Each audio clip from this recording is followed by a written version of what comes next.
से होता है? कुंडलिनी भौतिक शक्ति नहीं है। हमारे शरीर के अंदर भी पराधीन आध्यात्मिक शक्ति है।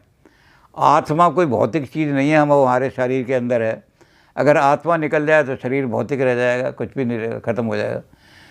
तो वो जो शक्ति है कुंडलिनी शक्ति, उसको अगर हम भौतिक मानेंगे तो शरीर हमारा भूत हो जाएगा। और भूत का शरीर क्या है? पंचभूत कर अधम शरीरा। जिस दिन ये आत्मा निकल जाती है तो पंचभूत का तो शरीर इतना अधम होता है कि जब तक वहाँ शरीर पड़ा रहेगा घर में चूल्हा भी नहीं जल सकता। तो वो आत्मा हमारे अंदर जो है, आत्मा की शक्ति, वो भौतिक शक्ति नहीं है, वो पराभौतिक है। तो कुंडलिनी पराभौतिक शक्ति हमारे शरीर के अंदर विद्यमान है। उस पराभौतिक शक्ति को जगाना है। भौतिक तो हैं ही, हम संसार की भौतिक चक्कर में फंसे हुए हैं और भौतिक से ही हमारा शरीर चल रहा है।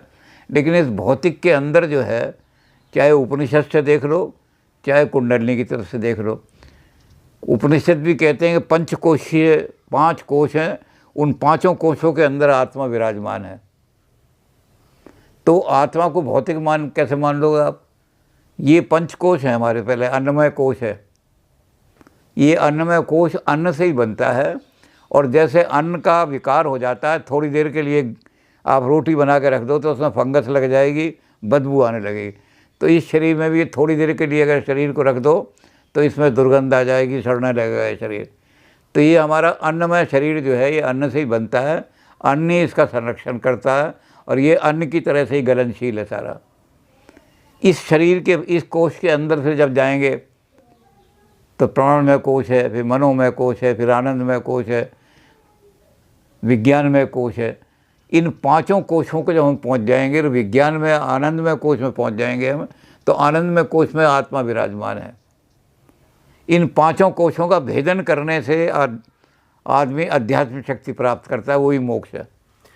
अच्छा गुरुजी, पर इसमें फिर वही एक बात आ जाती है, जैसे आप दर्शन के अंदर आप अपने आप को बेहतर बनाते हैं, अपनी दृष्टि को विकसित करते हैं, आप बहुत कुछ जानते हैं, आप सृष्टि के रहस्यों को जानते हैं और एकाकार करते हैं, मानवतावादी होते हैं। पर कुंडलिनी की साधना में खास तरह की साधना है जो एकांतिक साधना है। तो इससे भी उसी भगवत की प्राप्ति होती है और दर्शन के रास्ते पे चलने से वही भगवत। तो ये कैसे होता है कि 2 इतने अलग रास्ते कैसे हो सकते हैं एक ईश्वर के? हमारे यहाँ ऐसा है, 2 नहीं, हमारे यहाँ बहुत रास्ते हैं। हमारे यहाँ वेद